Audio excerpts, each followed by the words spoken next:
Hey, this is Ryan with Blue Collar Gaming, and today we're going to be doing a deck tech on one of my commander decks, and it is Grismold the Dreadsower. So Grismold is a Golgari commander. He costs green, black, and 1, and he's a troll shaman and he's a 3/3. He has trample, and at the beginning of your end step, each player creates a 1/1 green plant creature token. And whenever a creature token dies, put a +1/+1 counter on Grismold the Dreadsower. So this is a Voltron slash go wide deck. It's kind of weird because it doesn't know really what it wants to do for the most part, but you can manipulate either side of it in the game depending on what the circumstances come up. It's not the best deck. I'd say on power level, it's about a 6 out of a 10. It's really an underplayed commander. I play this deck usually with newer players to kind of show how to play the game and keep my power level down on the deck.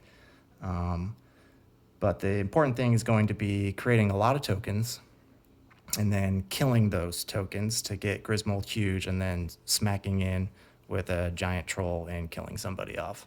There's a couple different win conditions, alternate win conditions as well, other than the Voltron strategy. But we'll start off with some of the cards that make Grismold work. So the first set of cards is going to be all the cards that give Grismold some extra tokens for fodder to get a little bit bigger. So first one we're going to be playing is Awakening Zone.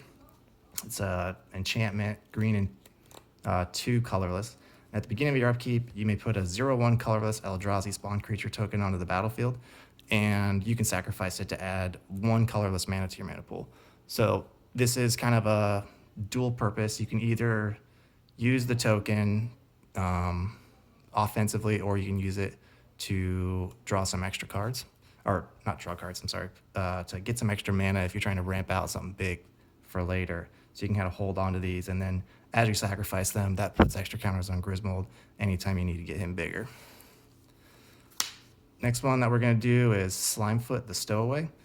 He's 1 black-green. Whenever a sapperling you control dies, Slimefoot the Stowaway deals 1 damage to each opponent and you gain 1 life. You can pay 4 to create a sapperling creature. So there's a lot of different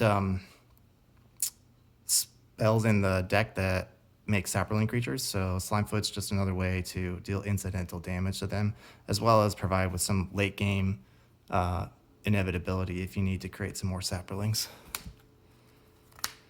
Next one is Ophiomancer. It's 2 and a black. At the beginning of each upkeep, if you control no snakes, put a +1/+1 black snake creature token with that touch on the battlefield. So this is great. So in a commander game, since you have 4 players' turns, if you have a way to either kill off your snake every turn, you can create a new one, which gets Grismold 4 counters every turn. Or if you don't need it, you can always have a 1/1 death touch blocker so that they can't come in at you after you attack with your Grismold. Next one is Michaeloth. So it has Devour 2. So if you're unfamiliar with that, as it enters the battlefield, you can sacrifice any number of creatures. This creature enters the battlefield with twice that many +1/+1 counters on it. So it's, I forgot to read the mana cost for you. It's 3 and 2 green. It's a 4/4. So it's pretty cool because you can have all these creatures lying around that you just sacrifice to the Michaeloth and then make it huge.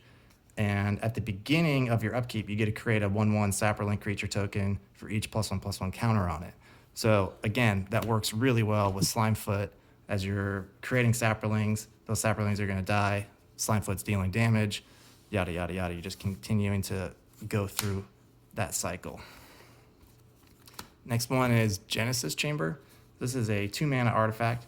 Whenever a non-token creature enters the battlefield, if Genesis Chamber is untapped, that creature's controller creates a 1/1 colorless mirror artifact creature token. So this is universal. So this goes to everybody on the battlefield. So it's really nice to give your opponents creatures. It feels weird, but since Grismold's giving them plants, with Genesis Chamber, anytime they play a creature, they're also getting mirrors. So there's going to be all these little 1/1 tokens just lying around on the battlefield. If you have Grismold in play, everybody's going to be very afraid to even swing out with them because they don't want the tokens to die. So there's a lot of like stalled board states where they'll just build up and build up and build up, and eventually we're going to kill them all. But Genesis Chamber is a great one. It gets a bunch of free incidental mirrors onto the battlefield without having to do a whole lot of work for 2 mana. Next one's going to be Seed the Land. It's 2 and 2 green. It's an enchantment. And whenever a land comes into play, its controller puts a puts a 1/1 green snake creature token into play. Again, similar to Genesis Chamber, whenever they play creatures, they get a mirror. With Seed the Land, whenever they play a land, they're going to get a snake. So we're just adding more and more 1/1 tokens onto the battlefield. So Infernal Genesis is a black enchantment. It's 4 and 2 black. It says, at the beginning of each player's upkeep, that player puts the top card of his or her library into her graveyard. Then he or she shuffles and puts X 1/1 black minion creature tokens into play, where X was that converted mana cost. So again, you have another incidental 1/1 token generator for everybody on the board. You don't really care if they get more tokens than you, because eventually you're just going to end up wiping the whole board and making Grismold huge. Similar to our first card that we showed, Awakening Zone, there's a second one that they came out with later called From Beyond. It's 3 and a green instead of 2 and a green, and instead of 0/1 colorless Eldrazi's, it makes 1/1 colorless Eldrazi's that you can sacrifice for mana. It has another portion in there that says you can sacrifice it to look for an Eldrazi, but we don't play any Eldrazi in this deck, so it doesn't really matter. But it does give us a second source of 1/1 creature tokens that we can use to either ramp us or to make our commander bigger. Then we have Endrick Sar, Master Breeder. Whenever you cast a creature spell, so it's only on us this time, we put X 1/1 black Thrall creature tokens onto the battlefield, where X is that creature's converted mana cost. So if you cast Grismold and you have Endrick out, then you're making 3 1/1 tokens to come with him. And whenever you control 7 or more Thralls, you have to sacrifice him, but usually when you have Endrick out, you're going to have a way to get rid of those tokens, so it's just pretty much free incidental token creation with him. Got a classic here in Verdant Force.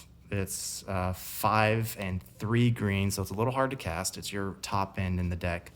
It says at the beginning of each upkeep, create a 1/1 green Saproling creature. Again, works really good with Slimefoot, like we were showing before. Since he's making Saprolings, and if they die, then Slimefoot's going to then deal some damage back. But he's a 7/7, so he's kind of tough to tussle with. He's, again, hard to cast, and his effect is kind of minor, but in this deck is actually pretty powerful. We have Hungering Lynx, which is 1 and a green, and it says that it's a 2/2 cat, and it says cats you control have protection from rats. And it says at the beginning of your end step, target opponent creates a 1/1 black rat creature token with Death Touch, and then whenever a rat dies, put a +1/+1 counter on each cat you control. Now, there aren't that many things that create rats in this deck. In fact, I think that is the only card in the whole deck that makes rats. So that part's not really important. The important part is creating a free 1/1 rat creature token that you're going to give to an opponent.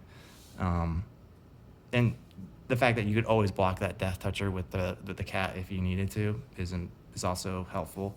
That way they don't end up attacking you with it. Got a new one from Throne of Eldraine here, Clackbridge Troll. So it's 3 and 2 black. It's an 8/8 troll, so it's huge for its mana cost. And it has Trample and Haste. And when it enters the battlefield, you get to choose a target opponent, and then they create 3 0/1 white goat creature tokens. So once again, just getting free tokens onto the battlefield is all you need. And at the beginning of combat, on my turn, any opponent can sacrifice a creature. And if they do, you have to tap the troll, but you do gain 3 life and draw a card. So oftentimes with the troll, there won't be any relevant creatures out, like no tokens, because maybe the tokens are all destroyed in the next set of cards that we're going to show. So they'd either have to sacrifice an important card in their deck, and you get to gain some life and draw some cards. So it's some incidental value on all sides. Got Tender Shoot Dryad. So it's a 4 and a green for a 2/2, and it has Ascend. So if you control 10 or more permanents, then you get the City's Blessing for the rest of the game. You can play this at any time. You can play it without having 10 permanents. You can play it with having 10 permanents. This card is good either way you go. It says at the beginning of each upkeep, create a 1/1 green sapperling creature token, and that's just for yourself. So again, if Tender Shoot Dryad is on the field, it goes around the board. Every player, by the time it comes back to you, you got 4 1/1s. And the Ascend portion is if you have the City's Blessing, then all your saplings get +1 +2/+2. So it ends up turning your saplings into like a little mini army. So if you need to go this route, if Grismold just keeps getting attacked down all the time, you can do the Tender Shoot Dryad, Michaeloth, and Verdant Force package. You can run these 4 cards and just kind of beat your opponent down with huge sapperlings if that's what you need to do. But if you don't have the City's Blessing, you can just kill off all these tokens and make Grismold just huge, continuing on that path. So different ways to victory. Got Hunted Troll. He is 2 and 2 green. When Hunted Troll enters the battlefield, target opponent puts 4 1/1 blue fairy creature tokens with flying onto the battlefield, and you can pay a green to regenerate him. Once again, he's just a big beater that you can make a bunch of tokens with for an opponent, potentially giving Grismold 4 more +1/+1 counters. Rite of Belzenlock. This is a saga from Dominaria. It's 2 and 2 black. So the first 2 portions of the saga create 2 0/1 black creature tokens. So right off the bat, you're getting 4 tokens with Rite of Belzenlock to either instantly kill off for your Grismold, or for the third portion is you get to create a 6/6 black demon creature with flying and trample, and at the beginning of your upkeep, you sacrifice another creature. And if you can't do that, it deals 6 damage to you.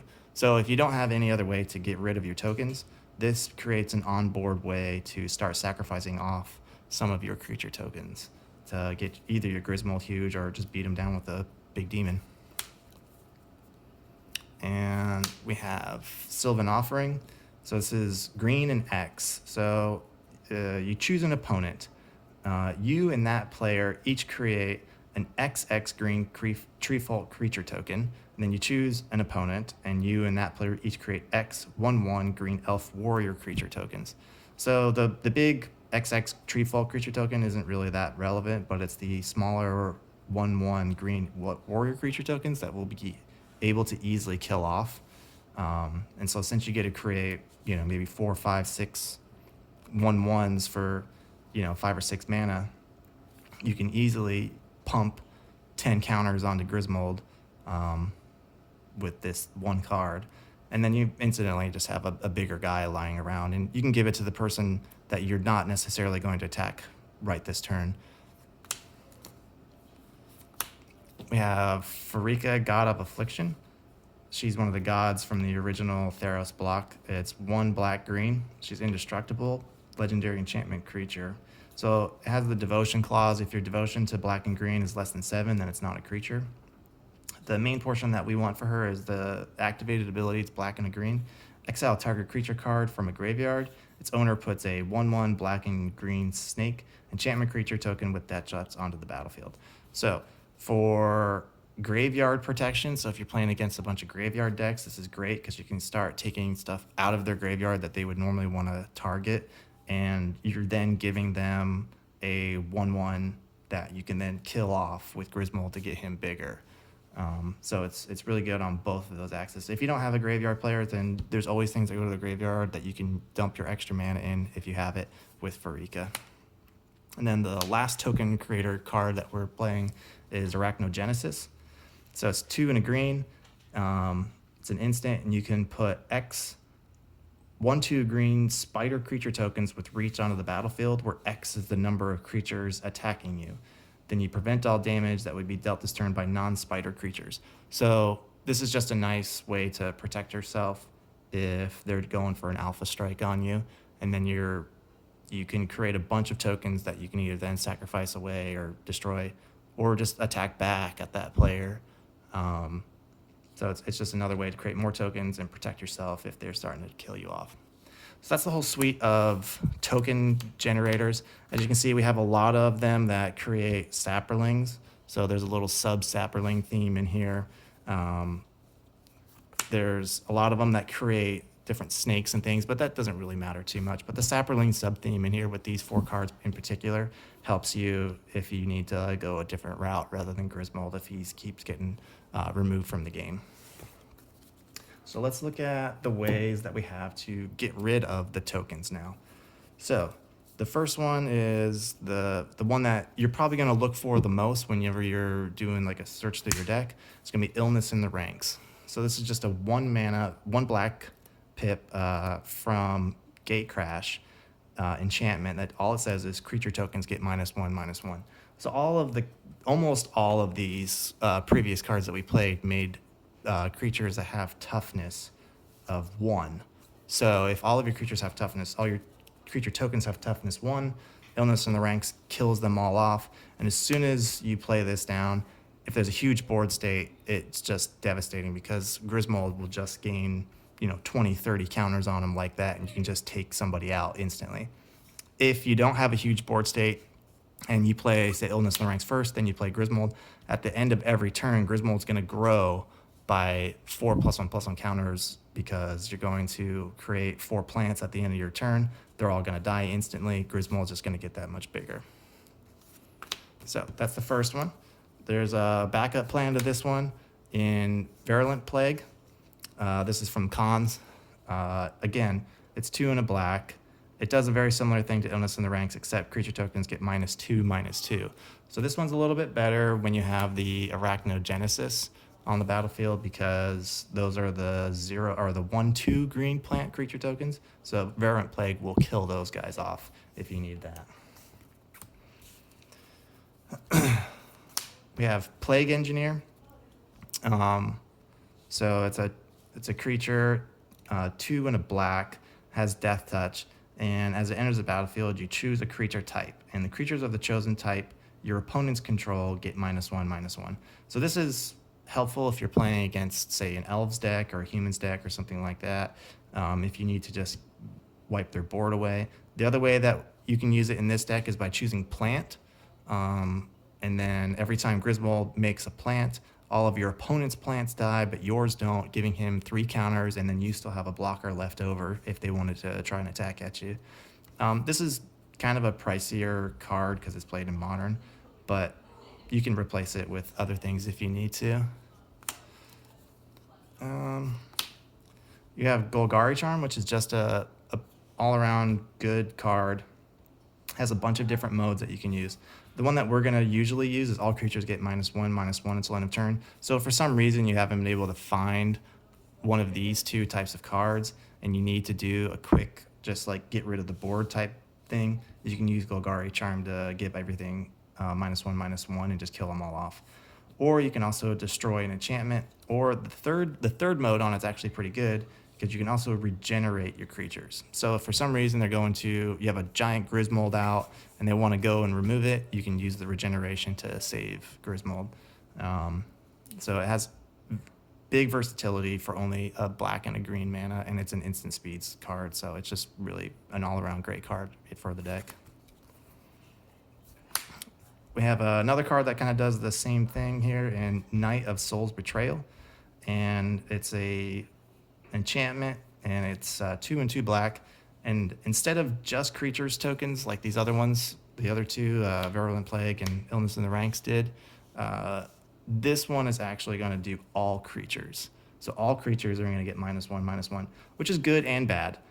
Sometimes you don't want some of your utility creatures that we're going to go over here in a minute to die, but it's also helpful in many ways to get rid of the tokens or to just reduce the total power level on the board if you have to. Next one here is Pestilence. It's an old enchantment, 2 and 2 black. And it says if at the end of any turn, if there are no creatures in play, you have to sacrifice Pestilence. But it has an activated ability of paying 1 black, and it deals 1 damage to all creatures and all players.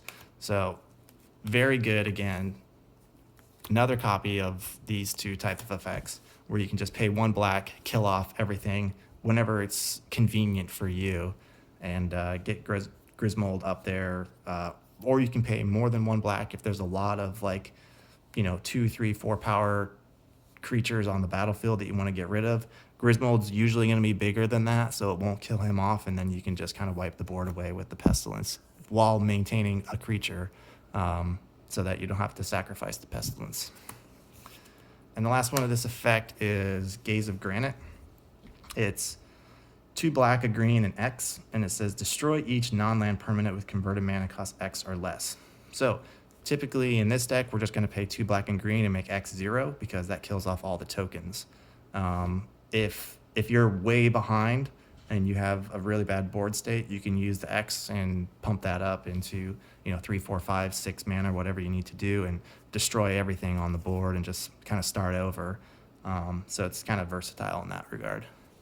So that's the suite of cards that get rid of things on the battlefield to get rid of your tokens. Okay, so that's all of those cards. So now we're going to move into the next suite of cards, and that's going to be effects that give us more than 1 counter whenever we get a counter on Grismold. So this is just going to accelerate the game. It's like adding gas to the fire here. We're already creating a bunch of counters, but if we just want to get him huge even faster, we're going to use some of these cards. First one's Hardened Scales. This is the cheapest and easiest one to use.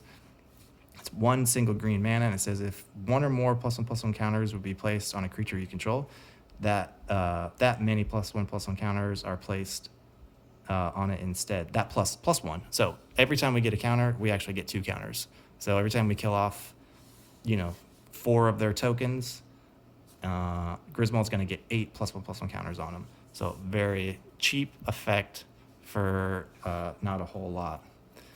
The next one is Corpse Jack Menace. It's 2 black green.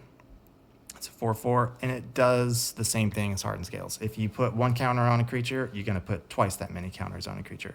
So again, we're doing the exact same thing.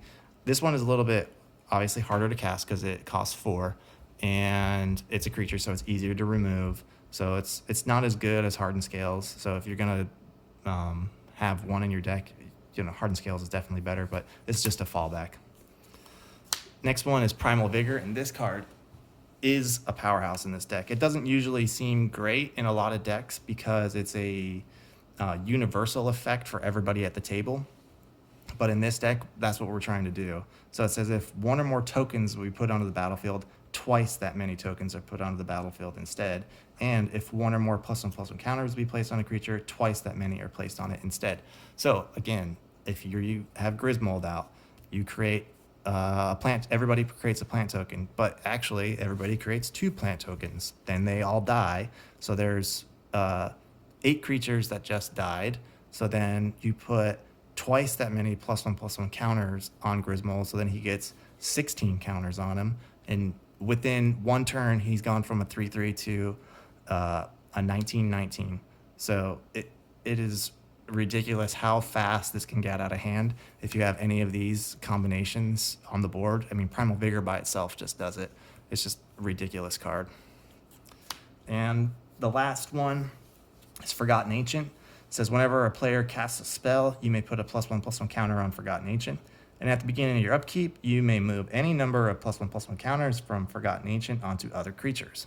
So with any of these cards in play, any of the counters that you move from Forgotten Ancient to Grismold are going to double.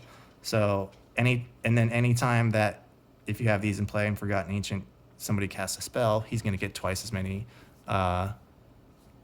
counters on him too. So it's just so many +1/+1 counters created just with these cards, and then you just push them over to Grismold and smack into somebody and kill them off. So that's the whole suite of +1/+1 counter increasers. Now you could play Doubling Season. The problem is Doubling Season is over $50 or $60 at the time of this recording, so it's a very expensive card to play. This is usually enough cards that accomplish that effect that you don't necessarily need Doubling Season if you're trying to keep the cost low and you're trying to keep the power level a little bit lower. So let's look at the next thing that we're going to do is look at some card draw spells. So Skull Clamp kind of goes in both categories of kill off your tokens / draw cards. So it's a 1 mana artifact, and it says the equipped creature gets +1, -1, and whenever the equipped creature dies, you get to draw 2 cards. So with any of the token producers that are in the deck, all you do has an equip cost of 1. You just equip that Skull Clamp onto that token, kill it away, draw 2 cards, Grismold gets bigger. It's one of the more powerful and consistent cards in the deck to keep getting you deeper into your deck to find the things that you need. So it's an auto include in this deck. You have to have that. Some simple draw spells that we have here are Read the Bones and Harmonize. Harmonize is 2 and 2 green. Read the Bones is 2 and a black. Harmonize lets you draw 3 cards. Read the Bones lets you scry 2, then draw 2, and you have to lose 2 life. These are pretty boring cards, but oftentimes you might run out of gas later on in the game, and you might need something to help you get closer to some of your win conditions. So this is not a bad little set of card draw. You can probably find better ones though. We're playing Moldervine Reclamation. It says whenever a creature you control dies, you gain 1 life and you draw a card. So with any of the token destroyers out there, every time you create a token, you're going to gain a life and draw a card, as well as making Grismold bigger. If you have, say, Skull Clamp on the battlefield, when you have Moldervine Reclamation out, you can Skull Clamp off one of your tokens, gain a life, and draw 3 cards. So it's just a nice little enchantment. And the last card that we're playing is Diabolic Tutor. It's 2 and 2 black. You can search your library for a card and put that card in your hand and shuffle your library. Oftentimes, we're going to be looking for... Oops, wrong stack. We're going to be looking for things like Illness in the Ranks or Skull Clamp or something like that. Something cheap that we can then play that turn and get value off of it. Of course, you could always play better tutors. You could play Demonic Tutor, which is 2 mana less than this one. You could play Diabolic Intent, which requires you to sacrifice a creature and then go search your library. But they're more expensive, $20 for a card as opposed to a, 25-cent uncommon that in this deck, where you're trying to keep the power level to, a decent amount. This is a fine card. If you wanted to upgrade it, that would be one of the cards that I would consider to upgrade into the deck would be Diabolic Tutor for one of the better tutor effects in Demonic, Vampiric, or Diabolic Intent. So that's our card draw / tutor suite that we have in here. And the next group is going to be our targeted removal suite. So we are playing Hero's Downfall. This just destroys a target creature or planeswalker. Sometimes there's just a planeswalker or a big creature out on the battlefield you just can't deal with that your token strategy is not going to be able to handle. So it's nice to have a targeted way to get rid of those planeswalkers. We have Death Sprout, which is 1 and 2 black and a green. And again, you can destroy target creature. This one doesn't hit planeswalkers, but it does help you in the ramp category because it lets you search for basic land and put that on the battlefield tapped. So it's a way to provide yourself with some extra mana for those, slime foots or whatever you need to have extra mana for. Death Sprout helps you get there. Got Putrefy, which is 1 a black and a green, and it's instant. You can destroy an artifact or a creature, and it can't be regenerated. Sometimes there's some artifacts out there that are just going to mess your day up, whether it's, Winter Orb or any of those types of effects. You can use Putrefy to get rid of that. And the last one that we have is Corrosive Grip. It's a 2 and a green. It has split second, so people can't respond to this. So it's really nice if somebody's about to combo off, you need to get rid of their key combo piece. And you can destroy an artifact or enchantment with Corrosive Grip. So nothing too out of the ordinary. Pretty simple removal suite as far as just our targeted removal stuff. We don't play any mass board wipes in the deck. We are going to rely on some of our utility creatures, which we're going to go over next, to kind of help control the board more if we need to. Okay. So we have a utility card here, or utility creature, I guess, in Vulturous Zombie. It's 3, a black and a green. It's a 3/3 and has flying. It says, whenever a card is put into an opponent's graveyard from anywhere, put a +1/+1 counter on Vulturous Zombie. So this kind of acts as a pseudo copy of Grismold. So those tokens technically are going to hit the graveyard. And once they hit the graveyard, they're going to then be removed from the graveyard because tokens aren't allowed to be in the graveyard. So you're going to put a +1/+1 counter on Vulturous Zombie every time you kill off one of your opponent's tokens. And since we've been giving them so many tokens, Vulturous Zombie can get pretty big.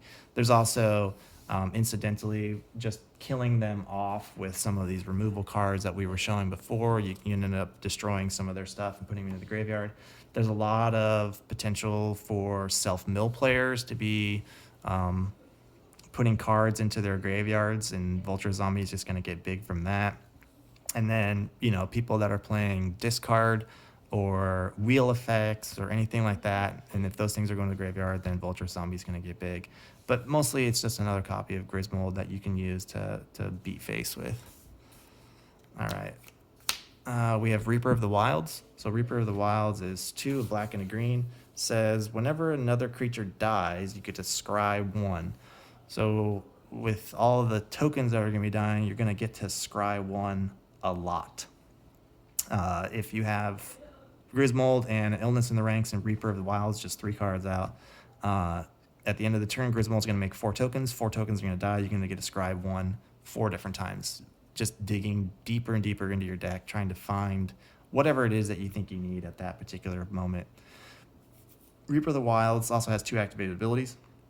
It's got, for 1 black, you can give it Death Touch, and for 1 in a green, you can give it Hexproof.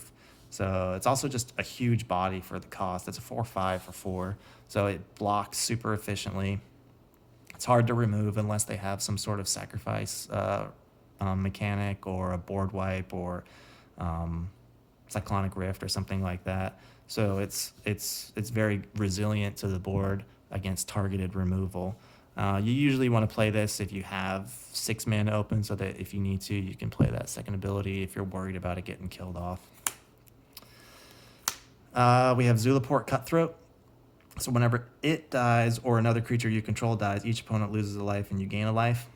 So it's not quite as good as Blood Artist, because Blood Artist affects all creatures on the board. So if any creature on the board were to die, Blood Artist would trigger, but it's targeted with Blood Artist, so you can only push it to one person. With Zulaport Cutthroat, it is each opponent, but it's only your creatures.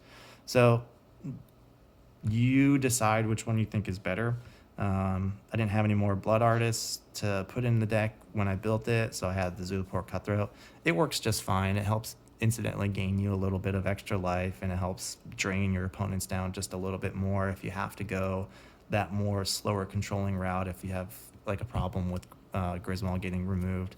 So it's just one more way to, if you're going that Saproling go wide strategy and they end up wiping the board, Zulaport Cutthroat's going to deal a lot of damage to them, and you're going to gain a lot of life from it in return. So the next group of, so that's just kind of our incidental value kind of creatures. There's another group of creatures here, and that's the kind of screw with their board state. They're never going to be able to have real creatures out if you have some way of killing off your tokens. So there's 3, oh, actually, there's one more card that's like Zulaport Cutthroat. I'm sorry, I missed one. Falconwrath Noble, same thing. Whenever another creature dies, target player loses 1 life and you gain 1 life. So this is the Blood Artist effect. Falconwrath's a little bit better than Blood Artist in this deck, only because of its 2 toughness. So if we go back to this, the Knight of Soul's Betrayal gives everything -1/-1, and Golgari Charm gives everything -1/-1. So Falconwrath Noble is a little bit more resilient to those types of effects than the Blood Artist is. So you still get the same effect, costs a little bit more, but he's more resilient. But yeah, he kind of goes with the Zulaport Cutthroat kind of strategy up here, where maybe we'll try and drain him out if we can't kill him off with our Grismold. So the next 3 cards that we have all kind of work the same. So if for some reason they have a lot of other big creatures out there, and we have our token destroyers online, we can play some of these creatures, and it really just messes up the board. First one is Dictate of Erebos. These are kind of, mean, not fun cards for a lot of people, but whatever. Dictate of Erebos is an enchantment. It's 3 and 2 black, and it has flash. That's important. So you can always just flash this in on an opponent's turn whenever you feel like you're ready to pull the trigger on this. And it says, whenever a creature you control dies, each opponent sacrifices a creature. So with our token killers out, every turn we're going to make a token, kill it, then everybody has to sacrifice one of their actual creatures and not one of their tokens, because all the tokens will be gone. So they can't really play a lot of good creatures out there, because Dictate's just going to kill them all off. There's another card that does this exact thing. It's a Grave Pact. That's 1 and 3 black. It does not have flash. So if you wanted to, you could play that card as well. We are playing Butcher of Malakir, which again is a very similar card to all of this. It costs 5 and 2 black. It's a 5/4 flyer, and whenever it or another creature you control dies, each opponent sacrifices a creature. So we're playing the Butcher because sometimes you just need a body that's not Grismold to attack, and it's a little bit more easy to deal with for different decks because it is a creature rather than an enchantment like shoot, I just forgot the name off the top of my head all of a sudden. But it is a creature, so it's a little bit easier for them to deal with. But it does the same effect as Dictate of Erebos. And the meanest of the pack here is Tainted Aether. This is not a card that's played very often in very many decks, for good reason. It says whenever a creature comes into play, its controller sacrifices a creature or a land. So even if you've cleaned up the board here, and you have Grismold online, and you have your token killers out, you can Tainted Aether is going to start every time Grismold at the end of your turn is going to give them a creature. That creature dies, and then it's going to make them sacrifice a creature. And if they don't have any creatures left, they're going to start sacrificing lands, which can turn into some pretty degenerate stuff happening with Grismold out. And if people just get all their lands destroyed, it might not make for a super fun game for them, but hopefully you'll be able to close it out pretty quick, because Grismold's going to get large quickly. But this is our sacrifice suite. This helps us control their creatures that aren't tokens, and this is why we don't play any mass board wipes, because we don't ever really want Grismold to die, and this is our way of getting around that with our token sacrifice theme. So there's that. The last 2 cards are another alternate win condition that we have in the deck, and that's in the form of Revel in Riches and Pitiless Plunder. So really, Revel in Riches is the big one that helps us with that alternate win condition. So I'll read that one first. It says, it's 4 and a black enchantment. Whenever a creature an opponent controlled dies, create a colorless treasure token, artifact token with sacrifice this artifact, add 1 mana of any color to your mana pool. And then it says the second part is, at the beginning of your upkeep, if you control 10 or more treasures, you win the game. So you can sometimes play Revel in Riches and then Illness in the Ranks in the same turn. If you have a whole bunch of tokens out there already with Grismold and Genesis Chamber or whatever, you might have more than 10 tokens on the whole battlefield of 4 players.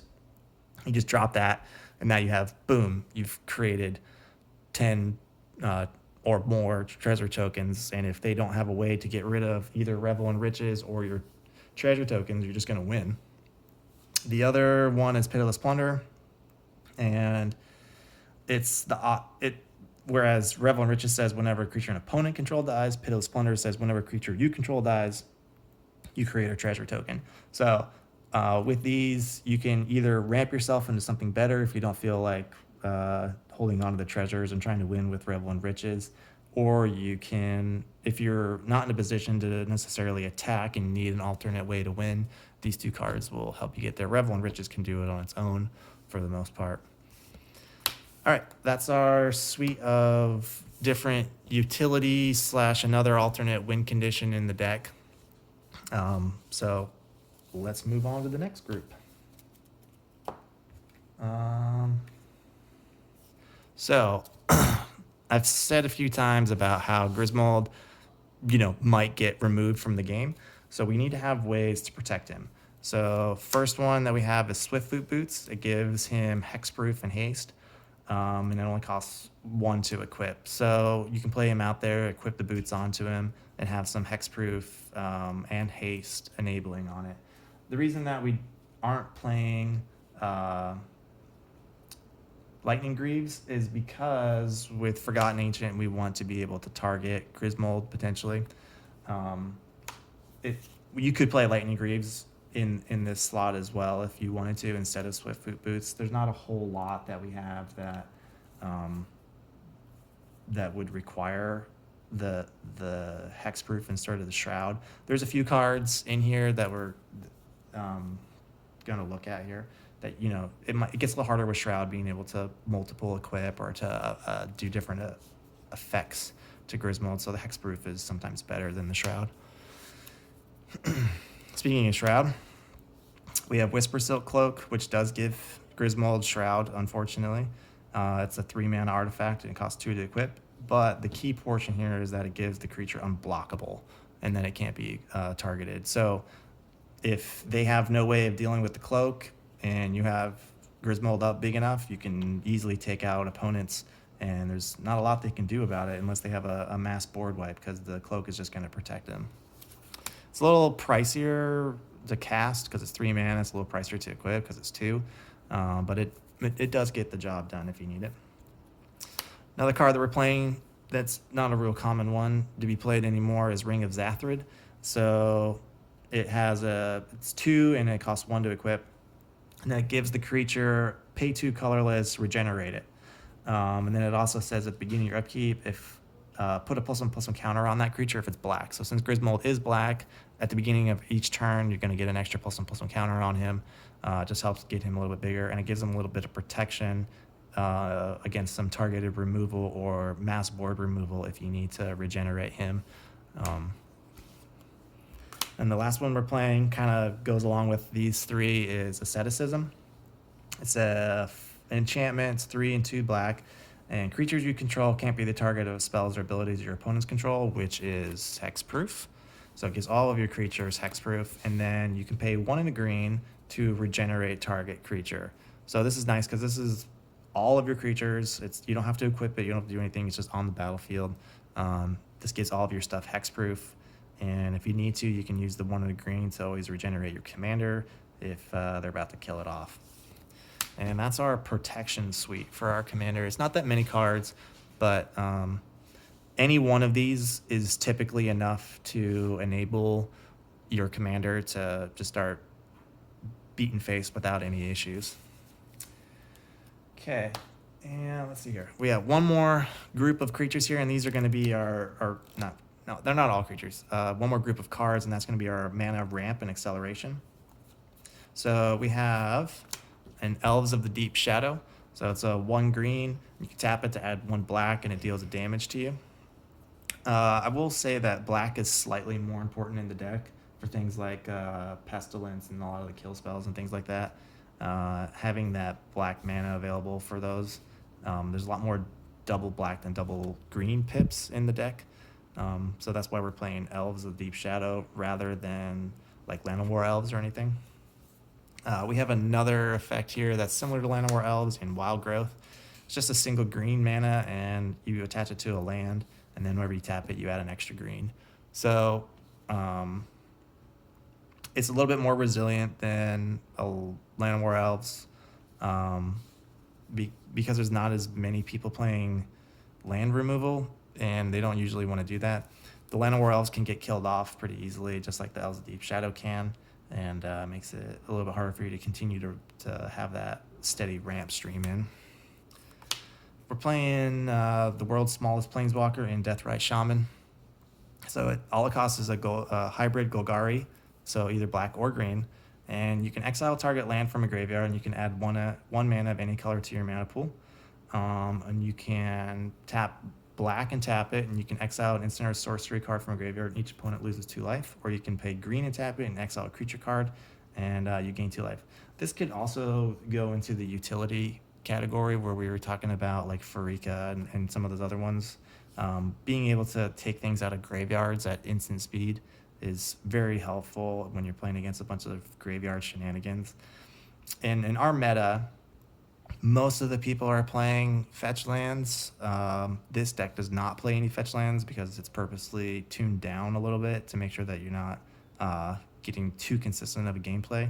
But the people that we play up against a lot have a lot of fetch lands in their decks, and so being able to exile a land out of their graveyard after they've fetched something up is pretty nice to get you an extra boost on your casting your commander. I mean, if you play this on turn 1 and somebody uses a fetch land, you're casting Grismold on turn 2 potentially. We have Secure Tribe Elder, Steve. It's a 1 and a green.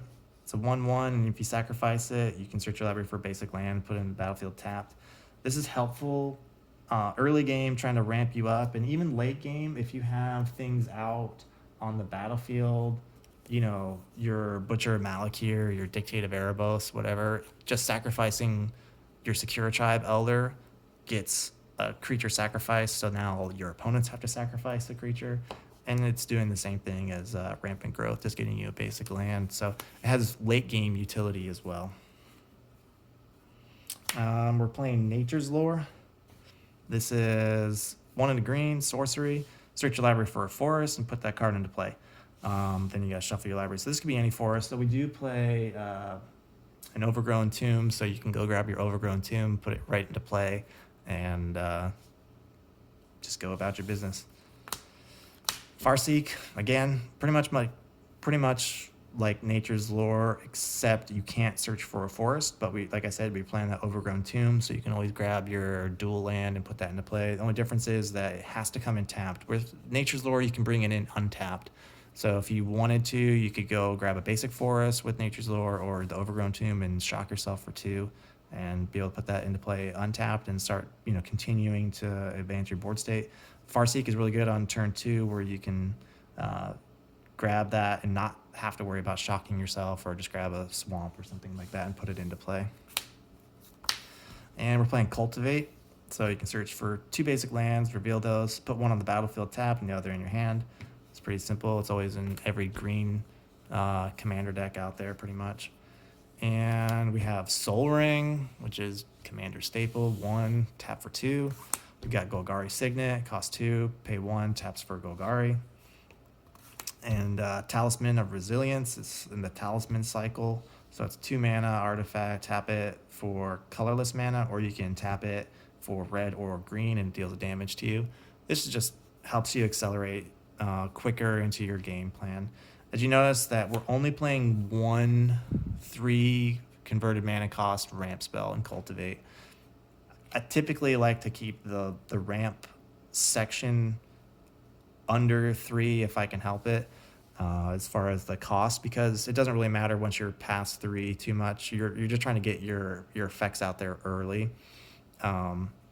So really the turn 1 plays are important because Grismold is a 3 converted mana cost commander. So if you can get some sort of turn 1 play down, whether it's one of these 4, then that gets you to casting Grismold on turn 2. The other ones, you're still going to be casting Grismold on your normal curve, if you end up with one of these ones in your hand, because you're not going to be able to accelerate any faster unless you have one of these. So having one of these in your opening hand definitely changes the math of the game, because you get your commander down just one turn faster. So that's the ramp suite.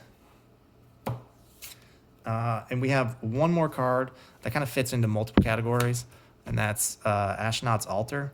So it's a 3-mana artifact, and you can sacrifice a creature to add 2 colorless mana to your mana pool. So it works as a ramp card to get you more spells. It also works as a sacrifice card for your Butcher Malakir, for your Dictate of Erebos. It also works as a way to get rid of your tokens for Grismold. So Grismold can create a token. If you don't have any of your token destroyer things out on the battlefield, you can use Astronaut'S Altar to at least sacrifice your own away and kind of ramp your game. And if you're at the point where you don't need like your Elves of the Deep Shadow or whatever, you can always sacrifice that away and get some extra mana off of it, and use it as a utility piece. So Astronaut'S Altar is pretty good in this deck. And that's the whole deck. We have some lands that we're going to go over here, and then that's it. So we have a bunch of utility lands here. So first one, let's talk about Forbidden Orchard, because this card is very good in this deck. So it taps to add 1 mana of any color to your mana pool, but whenever you tap Forbidden Orchard, a target opponent creates a 1/1 colorless spirit creature token. So typically this would be a downside in a lot of other decks, and it's not really heavily played in most decks because of that. But in this deck, we want our opponents to have tokens that we can then kill off. So Forbidden Orchard is pretty much a non-tapping or non-come into play tapped dual land that continues to advance what our deck is trying to do anyway with Grismold. So this is just an all-star land. If you can ever get this in your opening hand, it's really, really good. We're playing Forge of Heroes. It just taps for colorless, or you can choose target commander that enter the battlefield this turn, and you can put an extra +1/+1 counter on it. So since Grismold is already trying to get big, since we're playing that Voltron strategy, if you end up with extra mana, you can use Forge of Heroes to just tap it and make Grismold just that much bigger when it comes out. It's not a huge effect, but if you have any of your counter doublers or anything like that, instead of being a 3/3, he comes in as a 5/5 sometimes, or a 4/4, and it just gets the ball rolling just a little bit quicker. In that same regard, we have Oran Reef, the Vastwood. So it comes in tapped, which is kind of a downside, but you can tap it to add green mana, and you can use the second ability to put a counter on each green creature that enter battlefield this turn. So again, with Grismold, you can play Grismold, then tap Oran Reef and give it an extra counter when it comes in. Or if you're going that really go wide token strategy with the Saprolings, you can use Oran Reef to put +1/+1 counters on all your Saprolings to make them bigger, and just continue to have like a larger and larger board presence that gets around all of your -1 effects if you wanted to go that way. We then have Karn's Bastion, 1 colorless, and you can pay 4 to proliferate. So you can just, if you have a counter on Grismold already, you can use the 4 if you don't have anything else to do, to just add more counters onto him or onto any of your creatures.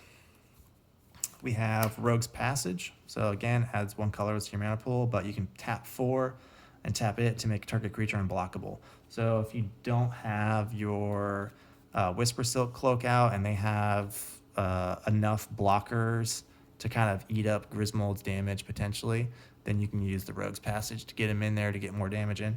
Now, Grismold does have Trample, so most of the time he's just going to be able to get over the top of all their creatures and still hit in there. But if you wanted to go for a one-shot kill, you can use the Rogue's Passage to get that one-shot kill. We got a Grim Backwoods, taps to add 1 colorless, or you can pay 2 black and green and sacrifice a creature to draw a card. So this goes in a lot of different avenues. You can either use it if you need to draw cards later in the game. You can use it as a sacrifice outlet if you need to use it for the Dictate of Erebos or Butcher. And you can use it to get Grismold bigger if you don't have a way to kill your tokens off, because you can use this effect to kill off one of your tokens if you need to. So it's versatile in all the things that it does.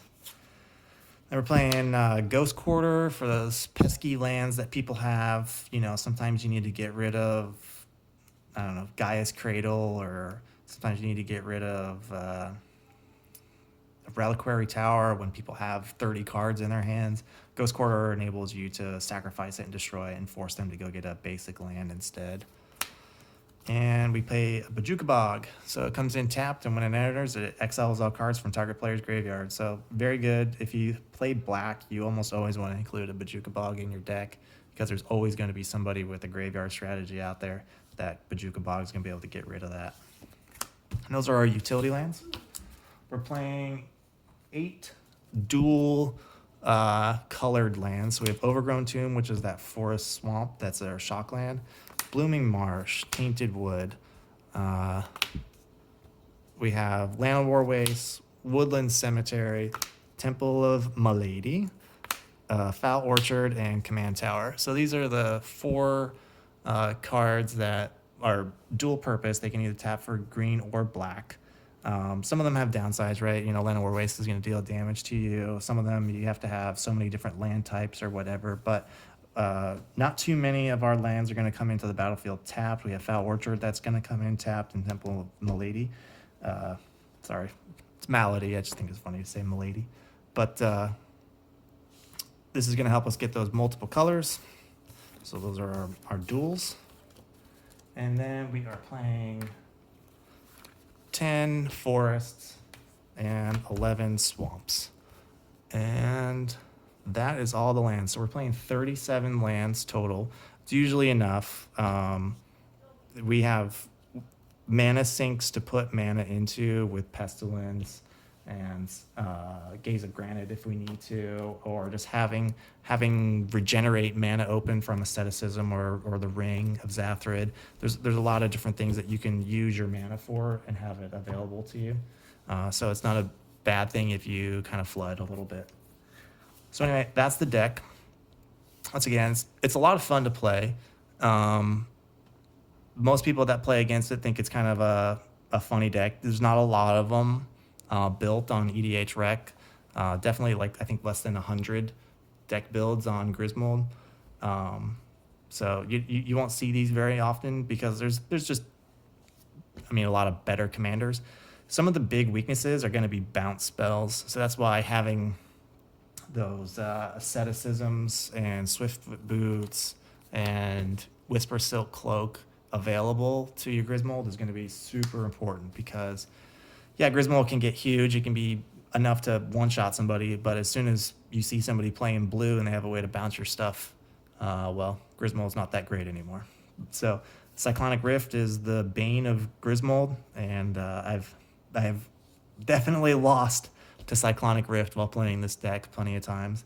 But if they don't get it, they don't get it. And, you know, sometimes you just have to target that player first so that you know that you have a easier path to victory. So that's the deck. Hope you like this video. I'll maybe make some more on some of my other decks that are maybe a little higher power level in this one, but I thought I'd start off with a pretty fun deck here in Grismold. So thanks for watching, and have a great day.